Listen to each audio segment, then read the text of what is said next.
अजिबात मला तुम्हाला ही गोष्ट सांगायची नव्हती, पण आता मला त्याची नितांत आवश्यकता वाटते. सो माझ्या ओ-पी-डीमध्ये बरेच पेशंट्स आले. ऑनलाईन कन्सल्टेशनमध्ये मी बरेच पेशंट्स पाहिले आणि एक पॅटर्न मी नोटीस केलेला आहे.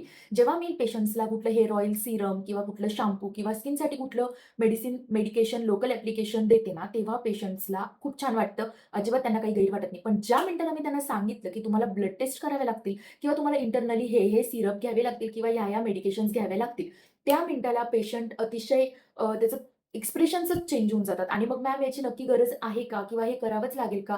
सी एक गोष्ट तुम्हाला अ, लक्षात घेणं खूप जास्त गरजेचं आहे, की स्किन आणि हेअर्स हा तुमच्या बॉडीमधला स्किन तर सर्वात मोठा ऑर्गन आहे आणि त्याच्यावर प्रत्येक ठिकाणी आपल्याला हेअर्स असतात. हाताला आहेत, हे आहेत, आयब्रोज आहे. सो हेअर्स आणि स्किन तर आहेतच आपल्या पूर्ण बॉडीवर. सो त्याचं जे न्यूट्रिशन आहे ना, ते तुम्हाला इनर जर तुम्ही जास्त केलं तरच तुम्हाला त्याचा इफेक्ट होणार आहे. लोकल ॲप्लिकेशनने तितकासा इफेक्ट होणार नाही. सो याच्यानंतर जेव्हाही तुम्हाला स्किन किंवा हेअरशी रिलेटेड कुठले प्रॉब्लेम्स असतील आणि जर तुमच्या डॉक्टरांनी तुम्हाला ब्लड टेस्ट करायला सांगितलं किंवा इंटरनल काही मेडिकेशन्स दिले, तर प्लीज ते करा आणि त्यांचं ऐका.